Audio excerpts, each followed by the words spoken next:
Oh, good. Thank you. You're very welcome.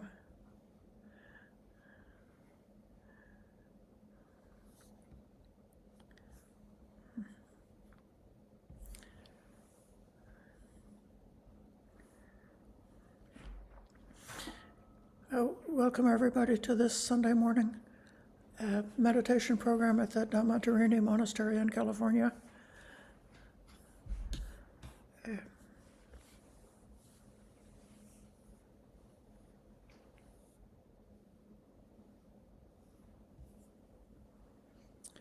Spring has arrived in California. We have flowers blooming and popping everywhere.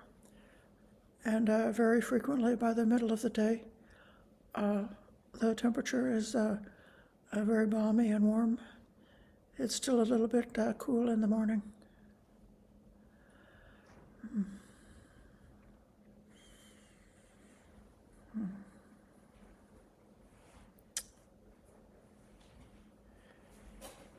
I would like to offer a few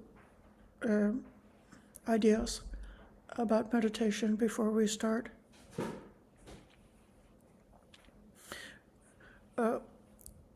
In several places, there's a suggestion, in particular in connection with the elements, to contemplate an element inside. Like, for example, the earth element inside is whatever is inside the body, which is hard, solid, and earthy. And then to contemplate the earth element outside in terms of the other people who also have similar bodies, and in terms of nature as a whole, so the hardness and the earthiness of a field or a meadow, or the hardness of a rock or hardness of the mountain. And likewise with each one of the elements, earth, water, fire, and air, or wind.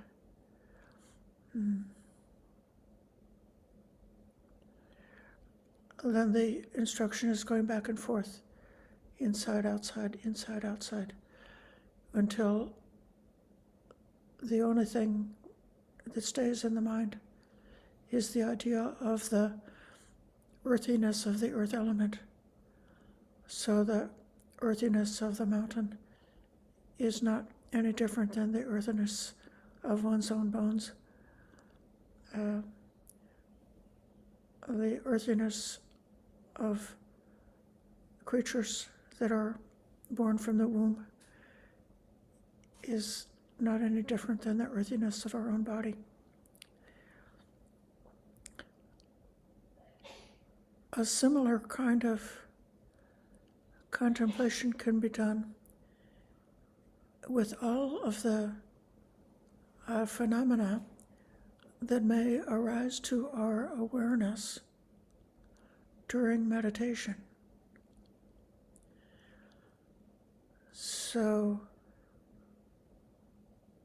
if the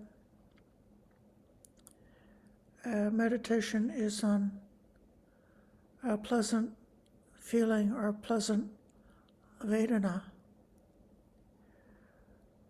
one can incline to also notice that all sentient beings everywhere also have pleasant Vedana.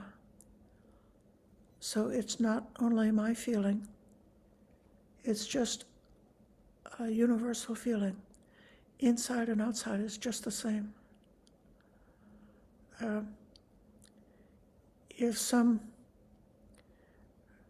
random thought comes up to mind during the meditation, suppose we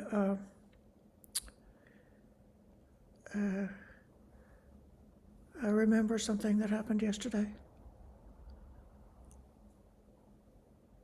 Well, billions of sentient beings all over the world also can remember something that happened yesterday. So that phenomena of a memory coming up is not just ours. We can see exactly how it is inside, but with this reflection, incline the mind to also be aware that this same thing is happening all over the world or all over the universe. Memories come up. If some fear comes up, fear is everywhere, all over the universe. It's not only ours. We notice clearly and authentically and naturally what's going on inside if fear comes up. And we also, at the same time, have this reflection that the same fear is everywhere. It doesn't just belong to us.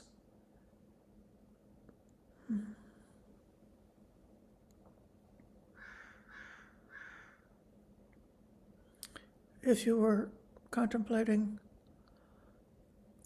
the Asubha meditation on the parts of the body, and you contemplated hair on the head, you can think of your own hair, and you could think of all the hairs on all the other heads. Even the hairs that have fallen out are still hairs. So the hair that's part of you in the sense of still being attached to the body, and the hair that's detached from you, lying on the ground or, caught up in your comb or something, they're just hair, just hair. So everything that comes up in meditation, this is my invitation. Think about it as being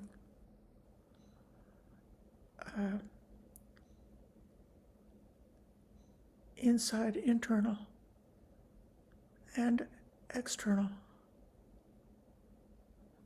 not just mine experience,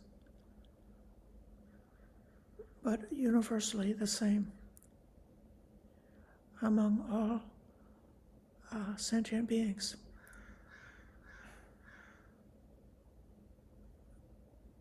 A English word, phenomena, is a translation of the Pali word dhamma, which in that case, in the plural, is referring to the whole variety of experiences that can be experienced in the mind. So one can experience having a hair on the head. One can experience having a feeling. One can experience having a memory. One can experience an emotion. Everything that can be experienced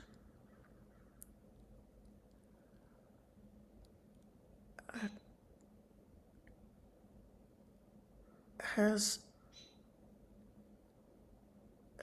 an existence apart from our own internal experience.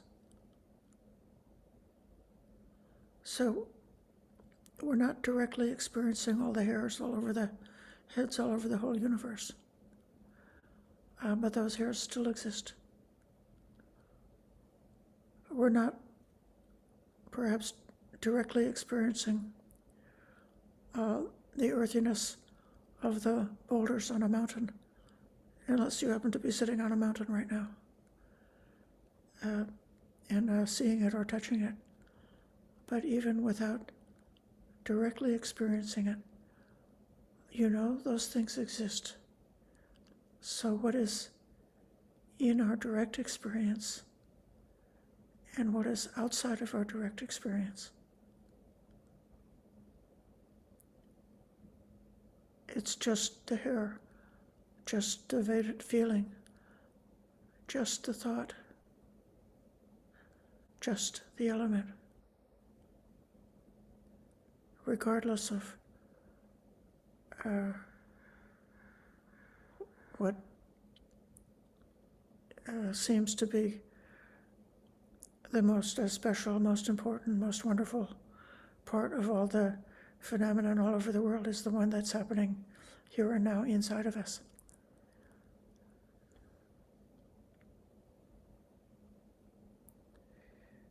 With that meditation,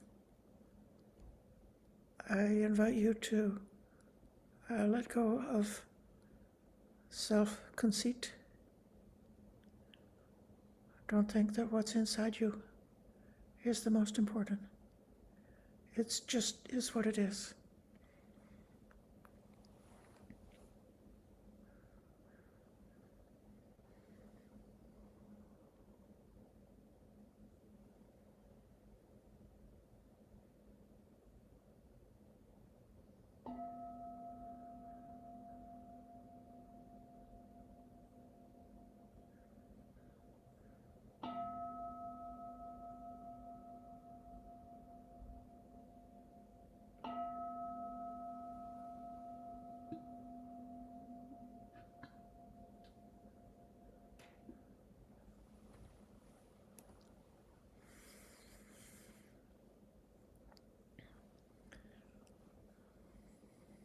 Coming to an upright and balanced posture.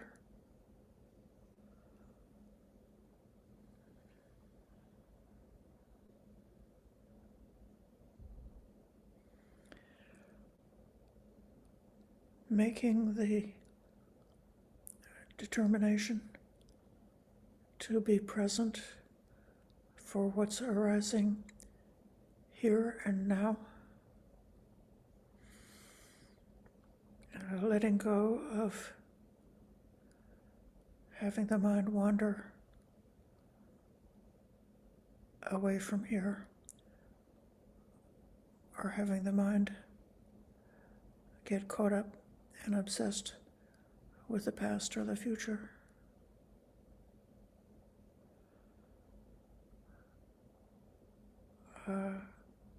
Thoughts about things outside of here can come up, but not clinging to them and not wandering away from meditation.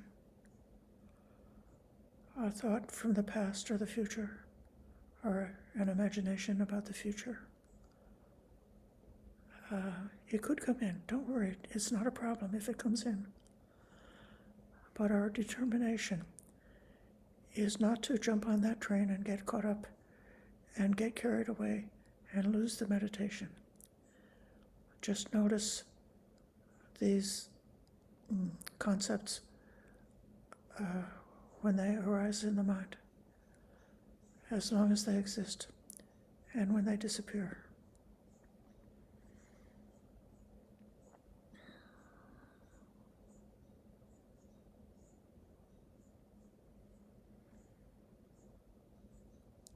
Aware of this upright body.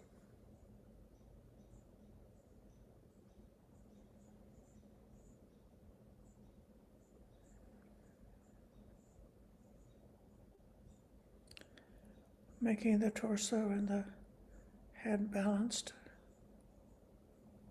so it's not leaning one way or another. Even circling very gently in order to locate where the center balance point is.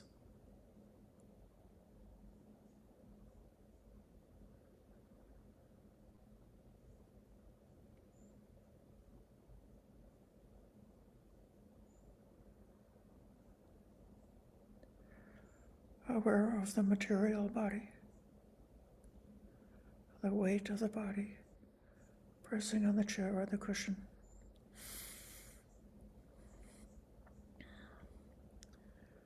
And the amount of space occupied by this body.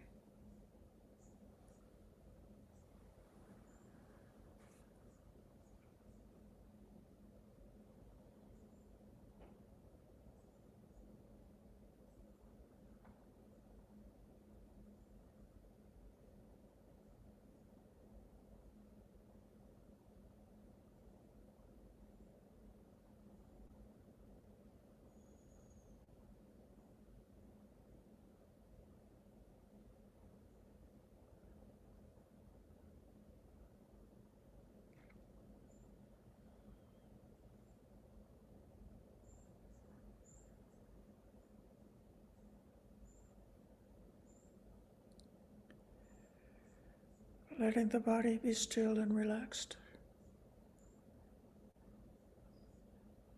without losing the posture, relaxing the soft parts of the body.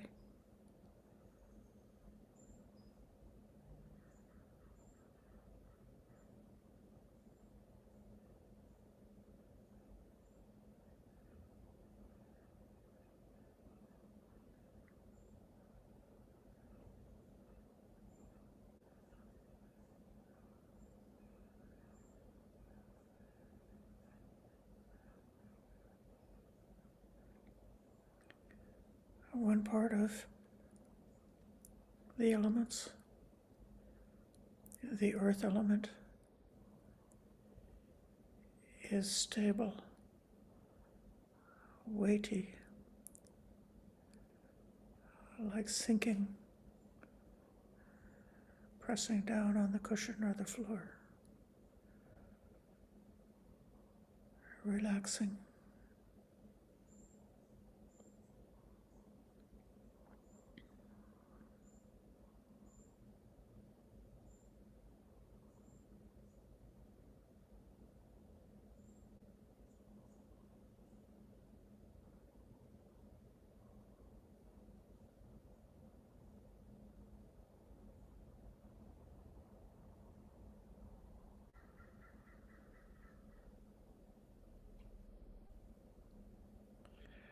Another part of the elements is the wind or the breath, which is moving, lifting, changing.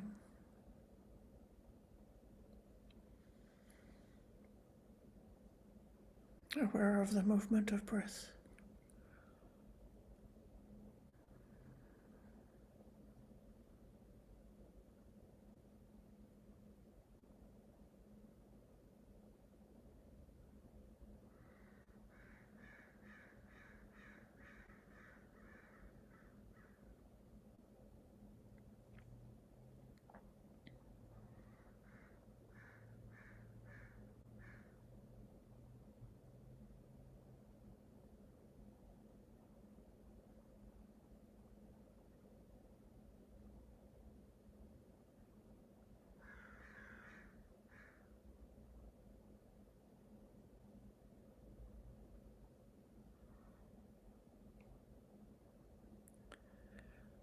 And aware of the air element all over the body, the vibration, the energetic quality all over the body.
Moving awareness between the wind element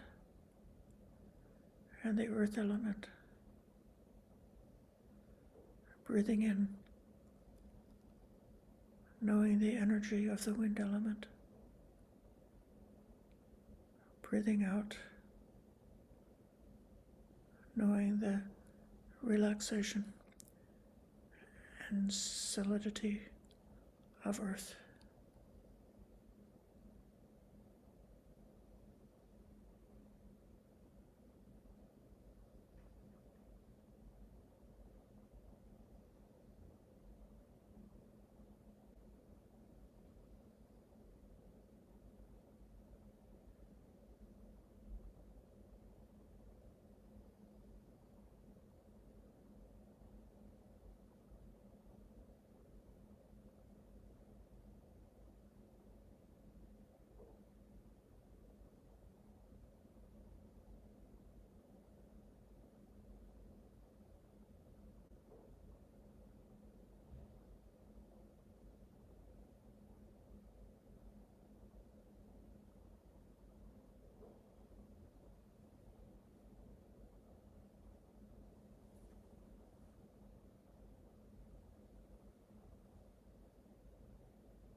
just aware of the elements.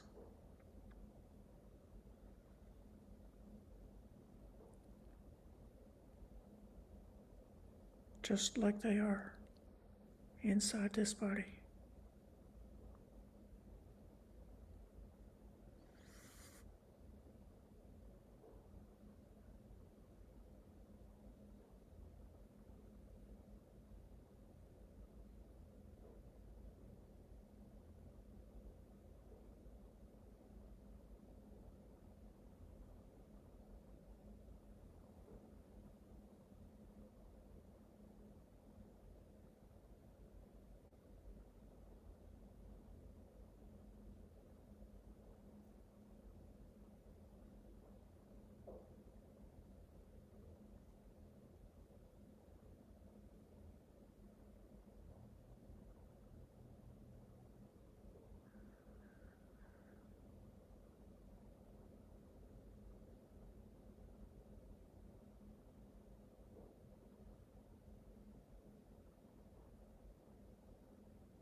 allowing the earth element and the air element,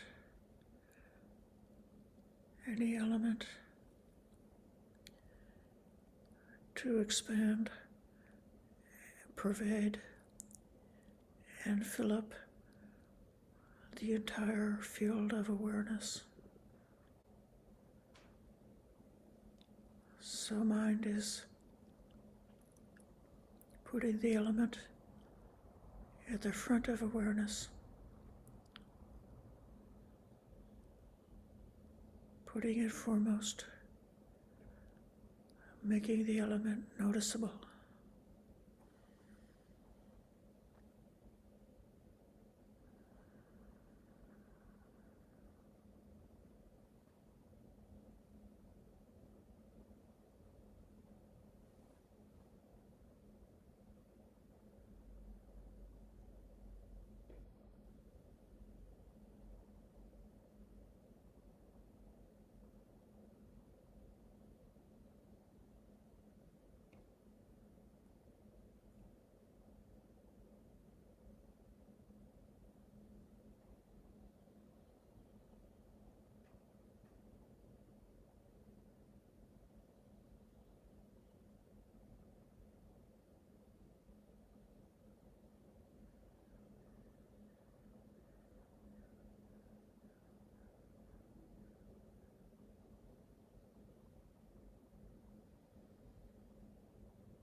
Whatever we are aware of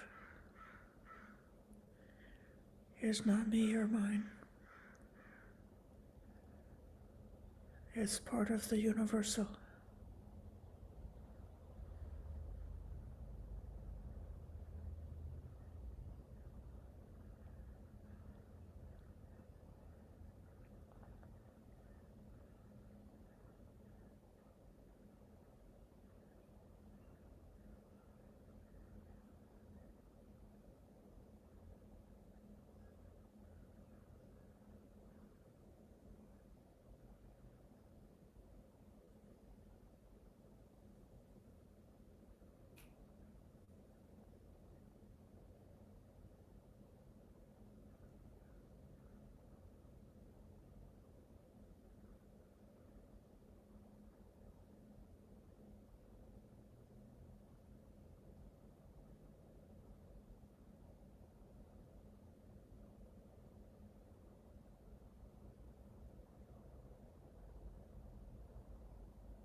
Where is the mind?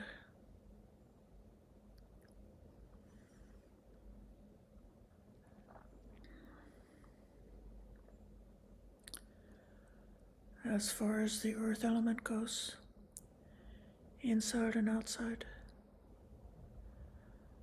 extending the thought of kindness everywhere, filling the earth element with kindness. Kindness towards anything earthy. As far as the air element goes, inside and outside, the energy movement of everything alive and fresh, extending kindness as far as the air element goes, in every direction, without a boundary. May all beings be happy. May all beings be free of anger. May all beings be free of ill will. May all beings be free of hostility.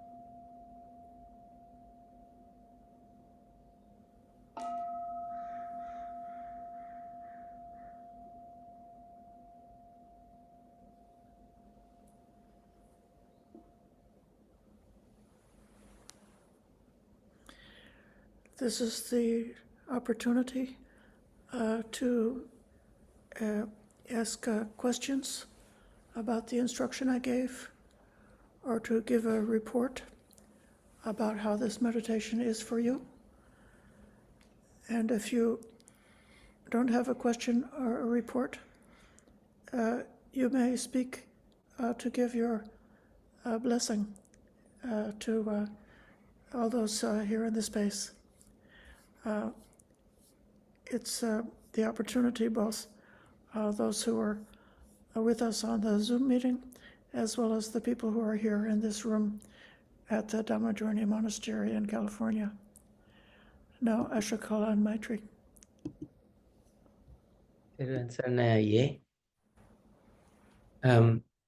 I noticed as you were giving instructions, I noticed that you kept the instructions between the earth element and the air element, and by extension, this would apply to the heat element and the liquid or cohesion element. Can you comment on that? The reason for you Yes. keeping it between just the two? Okay. Recently we looked at the Chula Sunyata Sutta, and in that sutta, it mentioned contemplating the earth element, and then it jumped from there over to the contemplating a boundless space. I've been thinking about that. That's going to come up this afternoon, and I believe that what is implied by the contemplation of the earth element is contemplation of all the elements. That it's just the materiality of that which is the physical domain, or the rupa, and then contemplating space in a way is like jumping over to a nama, or to the something that's experienced mentally. Today, first of all,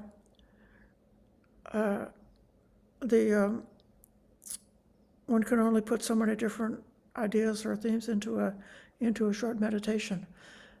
So I am actually feeling that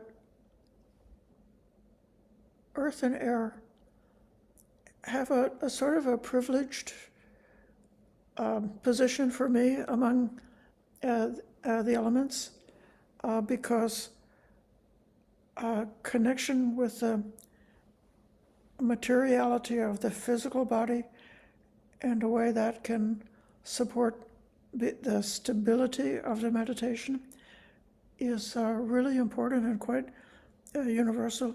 So that meditation sort of starts out in contemplation of the body, and the body then keeps us anchored into the present moment because the body is not really happening in the past and future, it's just happening right here. And then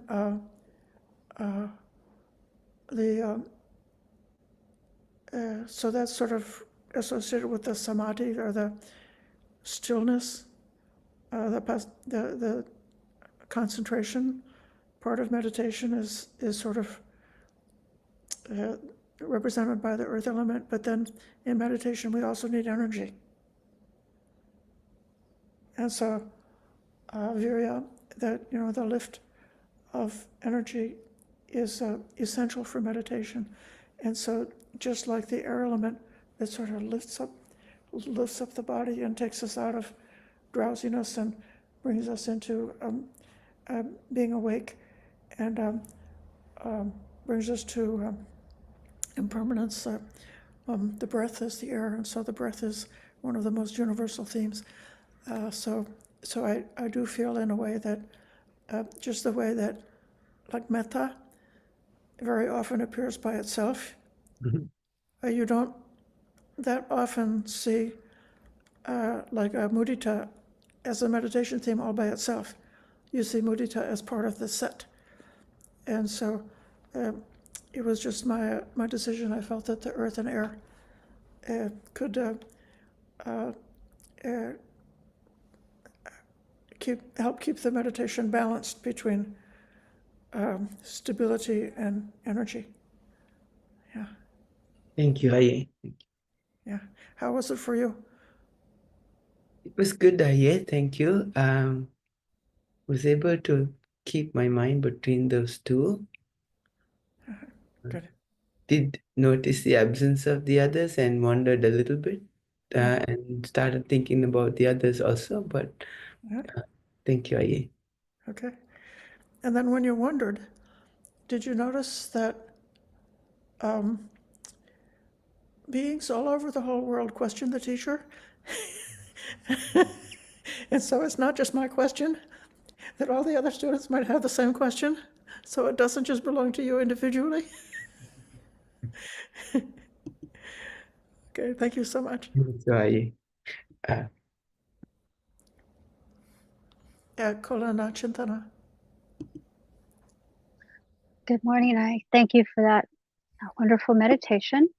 I was thinking about air as being wind because in Muir Woods National Forest, one of the large old growth redwood trees blew down last week. And in Muir Woods National Monument, there's a loop that one can trek around the creek there. The tree fell across both paths, and that's just part of the wind and also the earth, because the earth was soft there.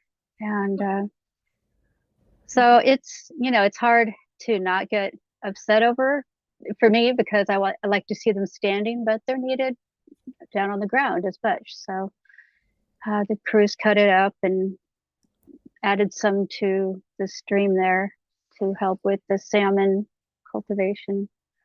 Just thought I'd mention that. Thanks. The lesson on Tuesday is going to be about when we feel disappointed because of impermanence and how that disappointment or noticing that kind of jerk, oh no, it changed. Noticing that can open the way for letting go of clinging. When we notice that your mind so much wants things to stay the same. You know, we love the forest, and we don't want the forest to die. We want the forest to be there for us, and there's so many other things in this life that we really want them to be stable, but they're not stable. No, So, thank you. thank you so much.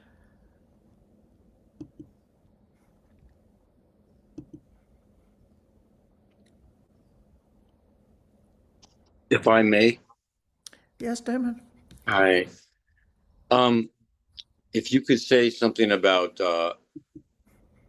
meditating on the elements internally for the most part, like I was doing a death meditation where the dissolution of the elements, and first it was the earth element is dissolving and you don't feel your body anymore, and then the breath element dissolves and your breath gets more shallow, and it was very powerful to do a death contemplation using the elements. That's a lovely suggestion, and I'm glad you're doing that. Was there any particular source that you would share that suggested doing the death meditation and the elements together? Yeah, I'll put it in the chat. You wouldn't be surprised that it was Bhikkhu Analio, probably. So yeah, Yeah, very good. thank you. Thank you.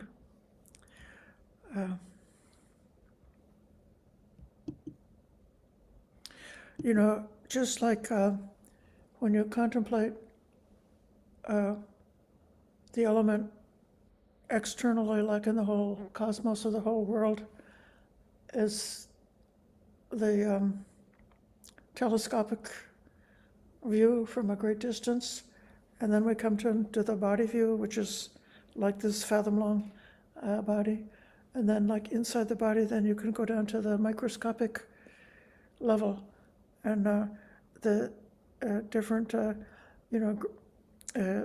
dissolving the body and the bones into dust.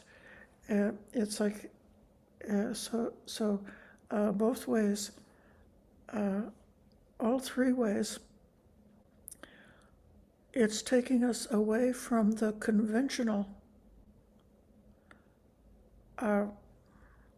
ideas about how we think it, like in a selfish or conceited way, about this is me and I need this or I want this and blah, blah, blah. All of the conventional way of thinking about the self gets decomposed with many of these different techniques. Yeah. Thank you for sharing that, Damon.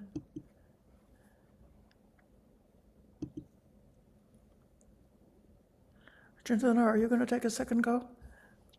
I recalled about with air, with movement, everything moving all the time. I'm sure many of us know about Brownian motion, where cells are constantly moving. One time I was working in a lab, and it was before I had the education, so it was an animal lab, but regardless, I was looking under a high a microscope with one of the highest lenses, and I could see things moving. And I was frustrated because I thought somebody was bumping the lab bench because everything was jiggling. So I just, yeah, everything's moving all the time. Just wanted to express that. Yeah. And we can feel that inside the body until it comes to a point where the mind finds it's weary, it's tiresome to be continuously having the mind be like jiggling together with the energetic changing part of our experience. And then that's the moment where the mind may let go of the materiality and go to this empty space, or may go to emptiness, as we studied recently, letting go of whatever the mind experiences being like too much disturbance. It doesn't want that disturbance anymore. It wants peace, it wants stillness, and so the mind lets go, and then a whole level of what is being present in our awareness just drops down, drops out. And then the mind is aware of the emptiness, where there's the absence of that disturbing phenomena that was there before. And we can notice that absence, that emptiness. And it's very much an aspect of consciousness, noticing how the knowing factor, or the cognizing factor of the mind, is always arising together with something else. You're always cognizing something. But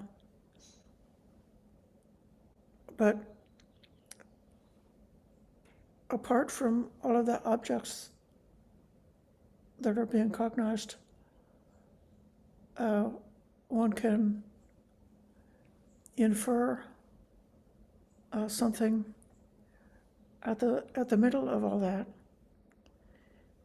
This is what the philosophers of old mistakenly inferred to be the soul, the mysterious je ne sais quoi, just at the middle of our existence. But in Buddhism, it's not a personal thing that's owned. It's merely an emptiness. The philosophers of concerned about the mind and consciousness sometimes give an experiment where you can put your 2 fingers out in front like this.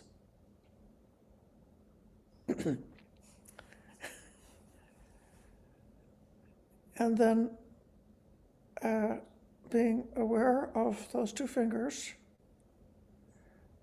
slowly move the hand towards you.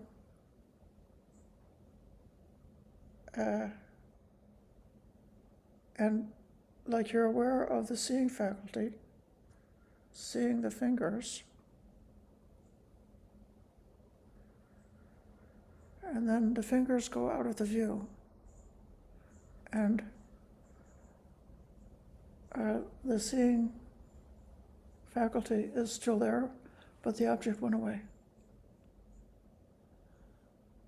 And so that's one way to visualize going to boundless consciousness apart from objects. But it is an emptiness, and that emptiness is quite calming, very stable, very relaxing, because it doesn't have that continuous vibration of the Brownian motion of the material body, or the corresponding continuous wiggling and wriggling of the mind as it goes about in its activities. Thank you for that.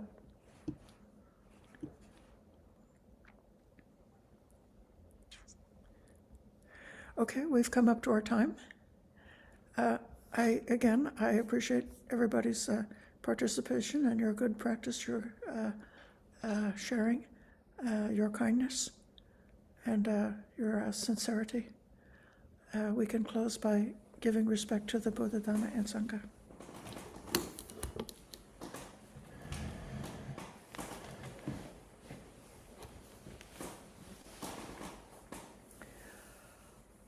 The Lord, the perfectly enlightened and blessed one, I render homage to the Buddha, the Blessed One. The teachings so completely explained by him, I bow to the Dhamma.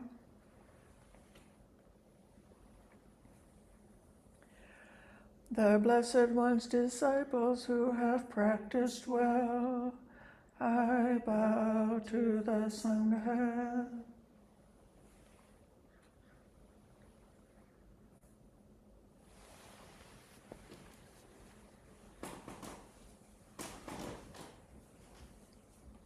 Thank you, Ayya. Thank you, Ayya. Thank you, Ayya. Ayya. Thank you. Bye. See you.